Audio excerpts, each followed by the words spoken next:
Hey guys, Script the Lazy Geek here. Welcome back to the channel, and oh boy am I excited by what I have in front of me.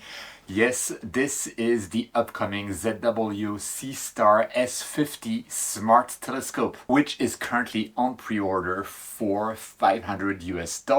Of course, I'll put links in the description. I received this package directly from ZW. They sent me what is essentially a pre-production version. I've been told that the software might be enhanced, there will be changes prior to this getting released, but we still have a working sample, and without further ado, let's get this opened. Ooh, this is gonna be good.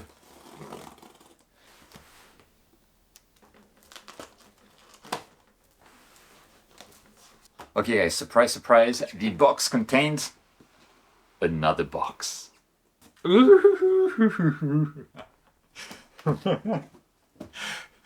If you're new to my channel, as the channel name implies, I'm a huge geek. I love tech, and I love tech in astrophotography. So when I see something like this, the Seestar S50, a standalone smart telescope at such a low price, I get excited. By the way, this thing is, as far as I understand it, on loan to me. I will have to return it to ZW, although I do believe they'll give me the option to buy it after I'm done doing videos and reviews on this. For this video, we're going to do unboxing, first setup, seeing how it works together, and hopefully I'll be able to get it under the stars or even the sun if it has a solar filter. I'm not even sure. I'm coming in like fairly blind, and we'll see, you know, how well it works. And in further videos, I'll likely do a full, complete review of this, maybe a tutorial about how to use it, all that kind of good stuff. Okay, let's get the main box open.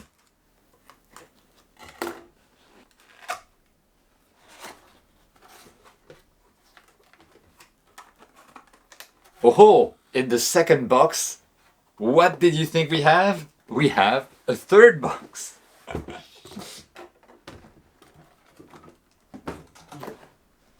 We have the carry case, effectively. This is actually super good because it lets us have a carry case. It's not like the super high-end ones. This is basically, it feels like foam, but a bit more resistant than that. And it doubles as the packing material. So this is good. Let's finally get it opened.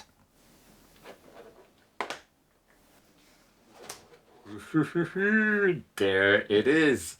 Oh my word, we have a product warranty card in both English and Chinese with a registration kind of stuff at the back. But more important than that, we have the ZW S50. We have a tripod here, which is carbon fiber, and the main unit here.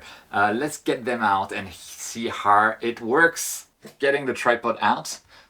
This is a nice looking tripod, and let's see how far it has a bubble level, and it can also be extended somewhat, which is really nice. There is no tripod head at the top, but it can go like quite extended there. It looks like a solid tripod, definitely. Yeah, good and stable. So I'm glad they didn't cheap out on that, because that's the easiest part really to cheap out on, especially for such a low cost product. It really makes me wonder, like, what are the ZW's margins on this? Probably not a lot. Anyway, under the tripod we have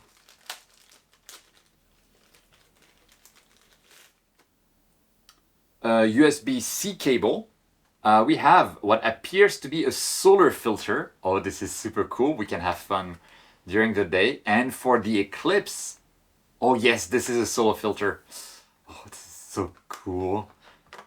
We have safety information, and we have a quick user manual. And in there, I do have a QR code to download the app. So that's what I'm going to do right now. While I'm installing the app, another thing that I see in the quick startup guide is the fact that it is possible, the battery is inside this, but it's possible to remove it yourself and to replace it yourself. This is big, and it is very important. I'm really glad to see that, especially with the fact that batteries are basically consumable items. They will fail sooner or later, and rather than turn this into e-waste, we can just replace the battery. This is super cool. Okay, now the moment you've all been waiting for while I installed the app, I am going to take this and put it on top of the tripod.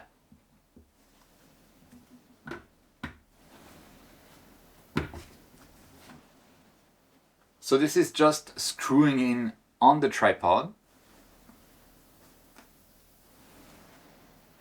Ooh, this feels nice. And this is how it looks like once it's on the tripod. So it's a very nice aesthetic. And we have a power button here with power indication LEDs apparently. And we have a USB-C port here for charging. And otherwise, it's very nice and neat. As far as I can tell, there is nothing else. The base under the telescope can be removed to change the battery. Now, obviously, this is small. It feels light, but it is not as small and light as the Dwarf 2, which fits into this case, which I've reviewed on the channel before. This is how the main unit of the Dwarf 2 looks like instead, so much smaller, but then this Dwarf 2 has also much smaller optics, smaller aperture, etc, etc. So the Dwarf 2 would be more adapted for something like if you're going to do hardcore hiking in the mountains, then that could be a good choice. Otherwise, this does look beautiful and it looks like a beast. And I have first launched the app, so we're greeted with an agreement kind of policy. I'm going to say agree. Location is required, so I am going to give the app access to my location. So yes, while using the app. And we do have, I mean, ZW was telling me like, oh yeah, this is beta software. I mean, come on, just like you can tell from at first glance that it looks already amazing in terms of software. I mean, they're the guys who created the SI Air, right? So I'm not like surprised, but wow. Okay, I want to connect to the telescope. So in the quick start guide, it tells me that I should press and hold the power button for 2 seconds to start the device. So here we are.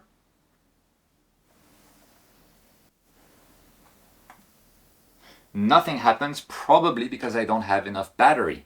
So this is great because it will allow me to test whether I can use the ZW Seestar with an external battery, because if you can, it's even more convenient. You can have your own external battery to keep using this like throughout the night. So let's try this out.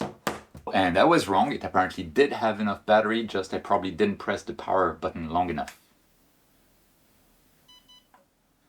There we go, it seems to be working.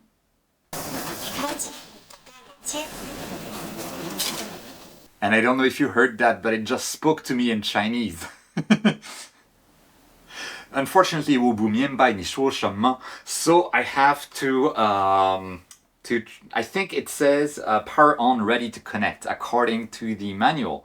So I am going to go back to the app, click connect, say allow. We're gonna provide these permissions, and we're going to connect to our S50. And now it spoke again, and it likely, as per the quick start guide, told me that I should reset the connection, the Seestar body, to confirm the connection. So let's do that. And we now are greeted with the information to open up the Wi-Fi settings. And the S50 is in here, so let's connect to it. I'm going to put the password, which is 12345678. There it is, and connect to it. Okay, no internet access, but this is as expected. Let's go back to the app. And it tells us to update the firmware. Let me tell Android that, yes, I want to stay connected to this network. And we're going to update the firmware. Please update firmware. Start updating. Updating firmware. Oh, it's not in English. So I think what happened is it detected my phone language and then switched automatically to English to speak to me in English. This is good. ZW must have really good product managers working there. I'm a software product manager, so I like this kind of attention to details. Okay, and now it tells me the Seestar has disconnected, that if the light is not flashing, which it is not, it says ready to connect, so I'm going to say OK. And try connecting again.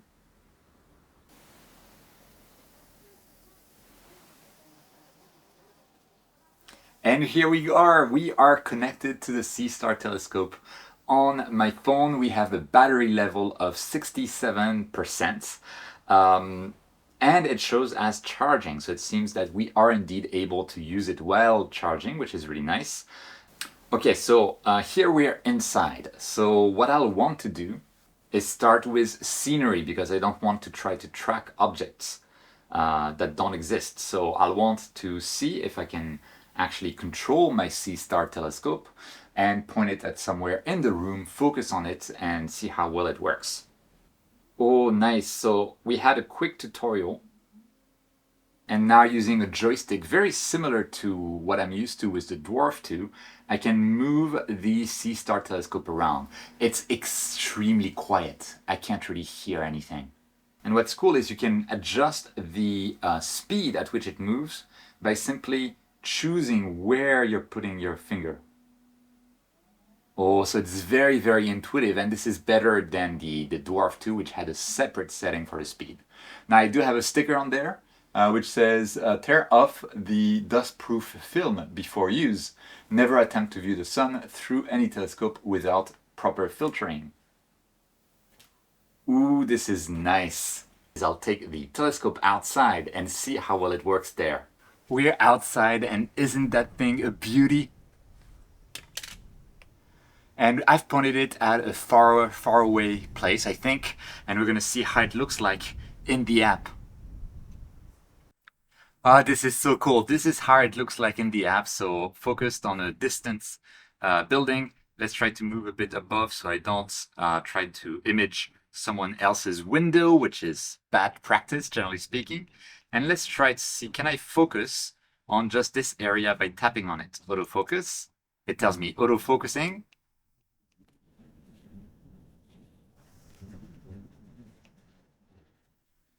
And there we are focused on the trees beyond the electric line here. If I want to focus on the electric line,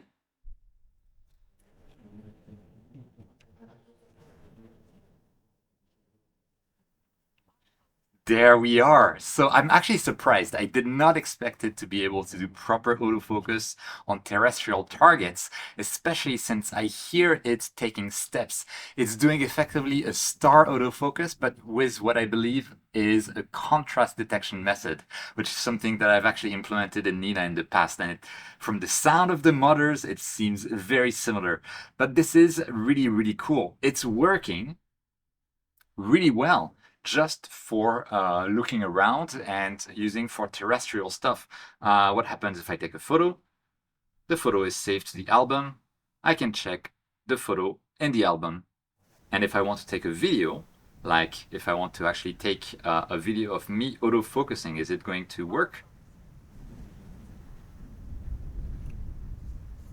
Yes, it's taking the video of me focusing on the trees.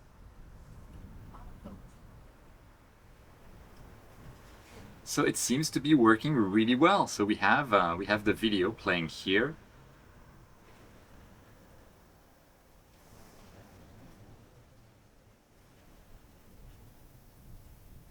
I gotta say, this telescope right now is kind of knocking my socks off. It seems to be able to be charged while in use. The autofocus, at least on terrestrial targets, well. The motors are quiet and effective. The way to control the motors and the motor speed, the movement speed of the telescope, is really well done. Apparently the internal storage is 48 gigs of memory available, which should be like good for many photos and videos. The tripod is good and not something that, and not an afterthought. And of course, we have a proper 50 millimeters aperture with a focal length of 250 millimeters for an f5 kind of system, which is not the fastest around, but it should be pretty good. It's also got what appears to be triplet optics according to the specs, so I have high hopes for Under the Stars. So that's what I will do next. So today I'm not sure whether I will have good weather. I might have good weather tomorrow, otherwise it's chance lost. So depending on the weather forecast, I might publish the video as is, in which case, thank you so much for watching, subscribe, like, click a bell icon to not miss my upcoming review, full review of this. But otherwise, let's go under the stars and see how well it works. While waiting for the night, I decided to test out the solar filter, but just to show how you can slot it in. It works quite well. And then let's have a look at how the software looks like once you have the filter in place. Of course, as soon as I start recording, we get clouds across the image. But what happens is that you manually point the telescope towards the sun. Let me show you why it's actually easy to do. While you do need to manually point the telescope towards the vicinity of the sun, the actual way that the shadow of the telescope works makes it really easy. Like when you can barely see the slit between the telescope itself and the mount body, the arm on the side. In the shadow, it means you have the exact right orientation to the sun. And then I just needed to move the telescope up until I found the sun. It was a very easy process. And now that we've pointed towards the sun, there's this green button here that basically tells me that, yes, the sun is in the center of my screen, and so please sync. And then the ZW Seestar S50 scope will just like track the sun without needing any other alignment. And just like before for terrestrial photography, I can point at a spot that I want to autofocus on, and I can click on the autofocus button. Although here maybe the clouds would actually mess up that. No, it looks decent. And we can see the sunspots and the clouds passing through the sun. So I can take pictures of the sun there like that. Let's see, could I take a video? And yes, I can specify raw format for the video. Let me just focus again for the heck of it. Oh, this is great. And then I can take a video and I can probably stack it later on. Obviously, the clouds are coming in, so this is not going to be super good. But how cool is this? So with this telescope and the solar filter on, it does make me want to do two things. I want to, of course, use it during a solar eclipse, but also find ISS transits across the sun, because there's quite a few that happen, and you could potentially grab the ISS passing in front of the sun very easily, which is pretty nice. And because of the longer focal length compared to something like the Dwarf 2, we can get closer to the sun. I don't think this is going to be good for planetary astrophotography, but for light, solar, and lunar photography, it should be really, really good. Anyway, let me turn off the telescope and I'll take it back once we hopefully have a starry sky. Now notice that to turn off the telescope, I needed to long press the button. And by long pressing the button, it first automatically goes back to the home position. So that's a smart telescope, like really smart. It closes itself before it just shuts down the battery. And here we are, neat. So see you under the stars. Okay, we're at night and we do have some clouds, but also some stars in between the clouds. I have the Seestar set up on my table, the table of my rooftop. I haven't done anything to align it or anything. It's off currently, so what I'll do is I'll turn it on. And once it speaks to me, I will connect to it through the app. Powering on, ready to connect. I have connected the app to the smart telescope after turning it on. And to some stargazing, we have the stargazing tab here, which I already opened earlier without a camera. It gave me a nice little tutorial around here. And I can tap on one of the buttons to actually open a sky atlas, which looks very much like the sky atlas that we have in the AM mount application for a smartphone. And one of the other things that I want to try, so okay, we can open the Sky Atlas from here. We could also open the Sky Atlas from this button at the bottom of the main interface. And I assume we could also like pick one of the best targets here and say go gazing. Go gazing, that's awesome. And auto centering M13. I haven't done any alignment. How would you work without any alignments? So yeah, I guess it has a compass, but like compass are not supposed to be that precise, at least electronic compasses. I guess it just like wings it with the electronic compass. Yeah, that's probably the case. And once it has winged it with the electronic compass, it will likely do some plate solving. So we'll have some auto centering of M13. Really? Is that going to work? Is that actually going to work? Oh yeah, and one of the things in the tutorial, you can see the icon on the right-hand side there is LP filter, something I didn't realize apparently. There's a light pollution filter integrated within the telescope that we can turn on and off, a bit like the IR cut filter integrated in the Dwarf Lab Dwarf 2 telescope. And it's still moving, it's auto-centering, it did some plate solving just now. This thing is working without any alignment. That's impressive. Object is centered, it just said. And yes, M13 is there. So how is that going to work? So let's try, I don't know what to do. LP filter. Oh wow, I can hear the noise. MP filter comes on and off. Let's see. Autofocus first, I guess. Auto-focusing. It's talking. This is so cool. In a way, it reminds me a lot of the good old Meade light switch system, which had like a technology called AudioStar and also automatic alignment with plate solving.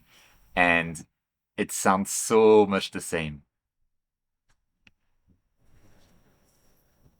We do have, by the way, a lot of wind, so hopefully the telescope will work even with all that wind.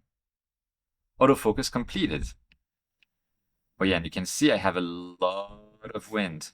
So obviously there's not much the telescope can do against that, especially since my table is actually very unstable in wind. So let me recenter.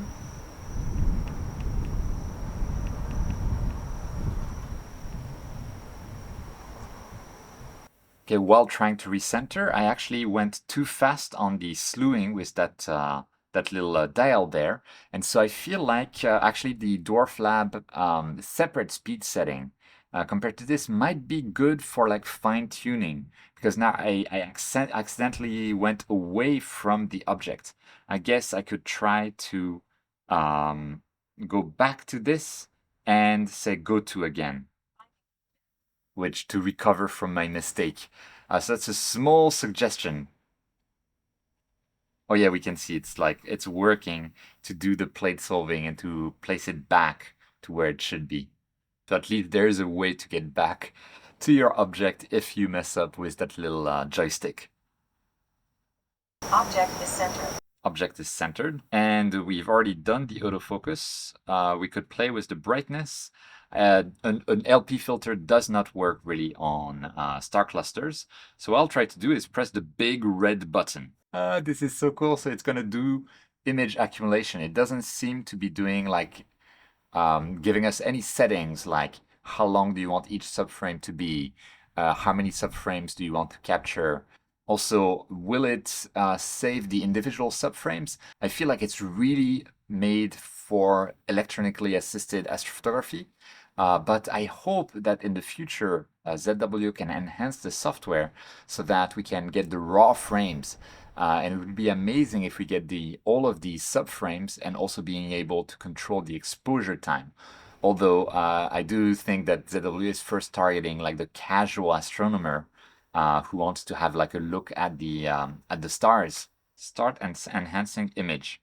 So what was it doing up to now? I'm wondering if it was taking like dark frames, and now it's taking a series of 10-second exposures. Oh wow. Sorry, I'm becoming a bit like Owen Wilson, but wow. I'll let it be for a while. See what kind of result we get. And look at this. This is how it looks like with just like less than 2 minutes. Ah, this is really nice. I can zoom in. There's almost no star trailing, so we have this, and I don't see a lot of chromatic aberration either. And the stars in the corner, I mean, it's a small sensor, but the stars in the corner are nice. We can start to see that the very edges have stacking artifacts due to the field rotation. But this is it, guys. This is I honestly think this is the smart telescope we've been waiting for. I mean, the Dwarf Lab Dwarf 2 has its own little niche with it being like that small and light and easy to carry. That's unbeatable. But this, it feels like a pro version of the Dwarf 2. And I've never tried the telescopes Equinox, Vespera, whatever those names are, the OG smart telescopes, let's say. But I am thoroughly impressed by this. Now, one of the things I noticed as well is that it is indeed quite smart because while I was talking, the number at the top right around here of the screen of 2 minutes, that's the amount of time that it has stacked. And while I'm talking, because I have a leg, because I have a foot on one of the table legs to stabilize the table.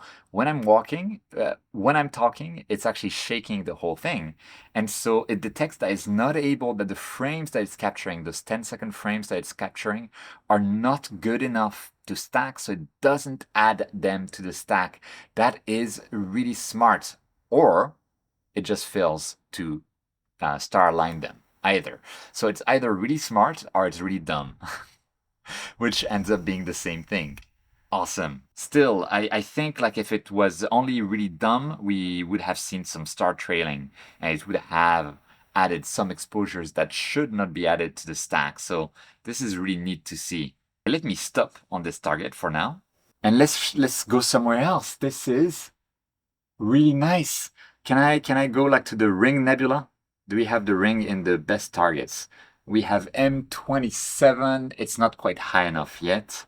I can see Vega right above, so the Ring Nebula should be there. So let's go to Sky Atlas, and I can search for the Ring Nebula. I can search Ring. There it is, Ring Nebula. And it's near the zenith, as expected, and we're gonna do Go Gazing. Oh, this is smart. It is smart. Look at this. The object is higher than 85 degrees and cannot be tracked stably. So choose another object. So that's actually a good strategy because it's true for an alt-azimuth mount when the object is really close to zenith.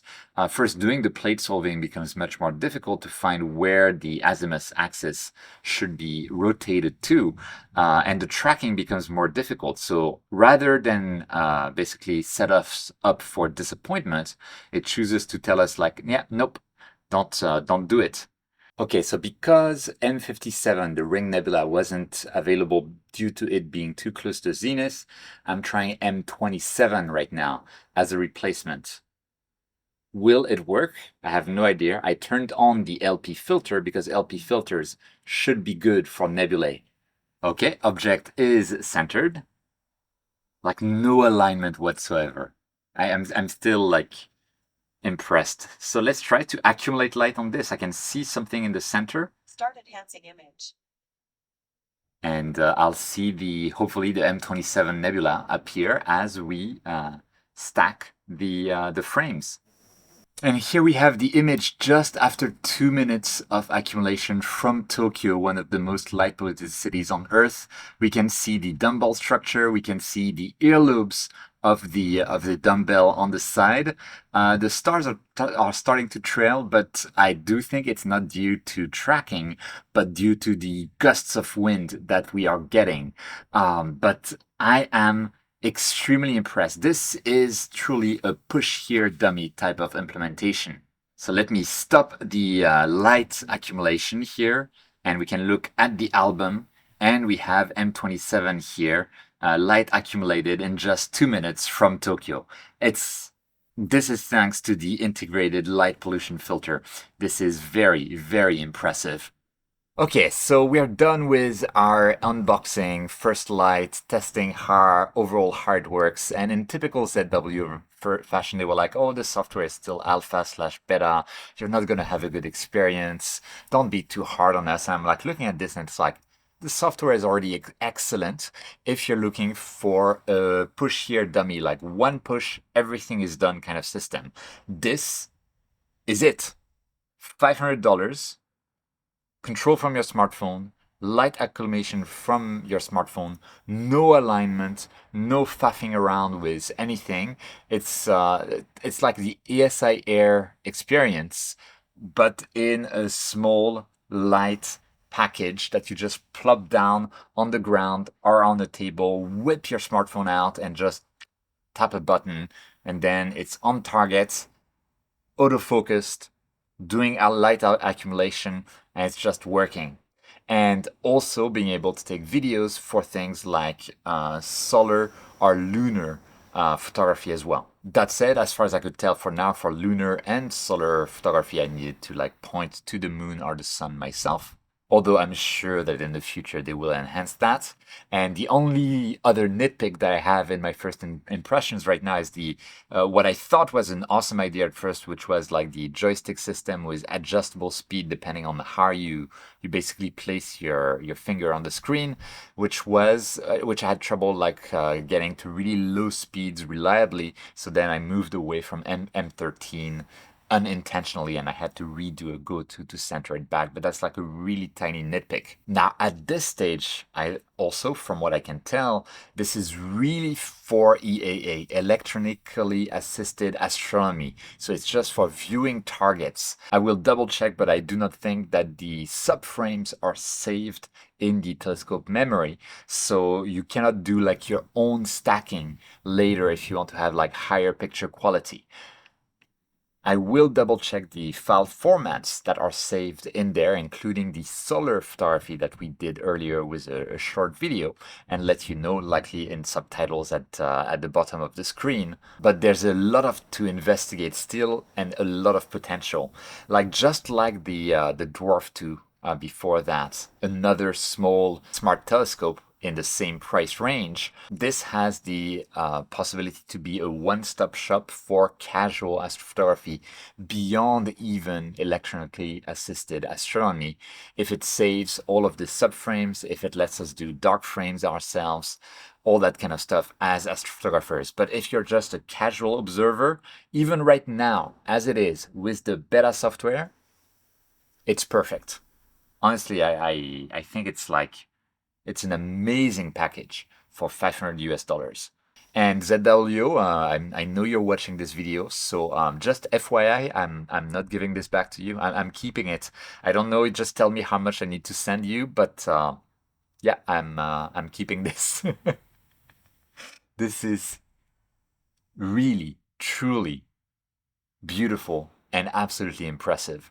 And what I really like, I think, the most about this telescope is that in the same way that the Dwarf Lab Dwarf 2 managed to do, it will expand the reach of astronomy to the masses. Even in the city, you'll be able to do this light accumulation in a fully automated manner. And that's really something that I love about this. And it's good for everyone. It's good for ZW because then they'll get more people who will look at like, hey, I want to do more astrophotography based on this, and they'll buy the SI Air and the telescope and a dedicated camera, that kind of stuff.